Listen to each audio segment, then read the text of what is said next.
Una, bago ko kayo tanungin, in behalf sa mga Filipinos, no, hirong-hiro po ang dating sa inyo. At alam ko, napakahirap ng ginagawa nyo, lalo-lalo na yung may mga asawa at may mga anak. Kaya, sir, saludo sa inyong lahat dahil mahirap po itong ginagawa ninyo, itong sinisiwalat ninyo ay mabibigat na tao.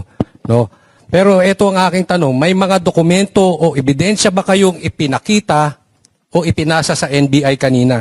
And bigyan ko na rin ng follow-up question, ha? Kasi merong sinasabi itong si Director Matibag na meron daw 8 sa inyo na hindi naman nagtrabaho kay Saldico or under doon sa ibang handler. Meron po ba dito? Sino dito yung 8 o meron po ba o wala? Linawin nga natin. Sige po.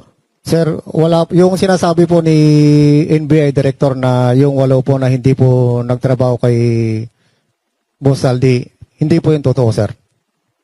Lahat po kami, sir, nagtrabaho kay Boss Saldi ko. Saan kaya niya nakuha yung chismis na yun? Di lang namin alam po, sir, kung saan po nanggagaling yung mga... Paano ba kayo napasok bilang security ni Saldico? Meron bang particular na tao na kumontak sa inyo o si Saldico mismo tumawag sa inyo o ni-refer lang kayo ng bawat isa? Kunwari, may kaibigan kayo o may isang tao kayong parang handler? Sige po. Unang-una po, sir, nag-hire po si Boss Saldi ng Marines. So first siya nag-hire sa amin PA Marines. So lahat ng proseso ginawa po namin pag-apply. So sa totoo lang po, sir, ako po yung unang-unang Marines kay Boss Saldi. Bago dumami itong mga Marines. So 9 years po ako kay Boss Saldi ko sa kumpanya.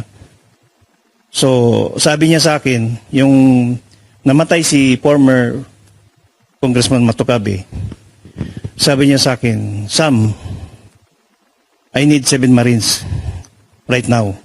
In 1 week, can you produce? Sabi ko, yes, sir. So, wala pang 1 week, sir.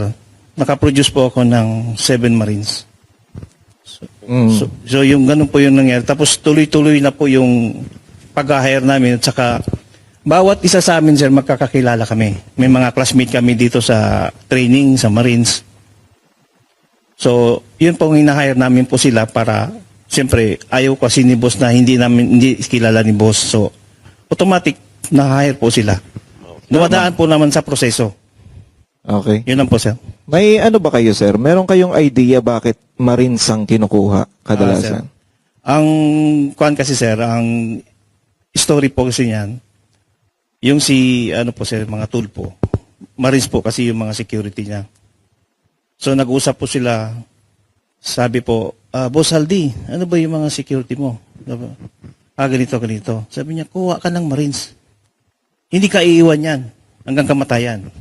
Pero biniro niya, huwag mo lang gutumin. Yan. So ito, boss, wala nang question, no? Kasi may mga nagtatanong may mga nagtataka, hindi, sinisiraan lang yan si Martin Romualdez, hindi naman niya nagtrabaho kay Saldico. So, ngayon, i-close na natin yung diskusyon na yon na hindi kayo nagtrabaho kay Saldico. Dahil lahat po kayo dito ay nagtrabaho pala kay Saldico. Okay. May katibayan po kami, sir, na may mga company ID po kami. Ayun.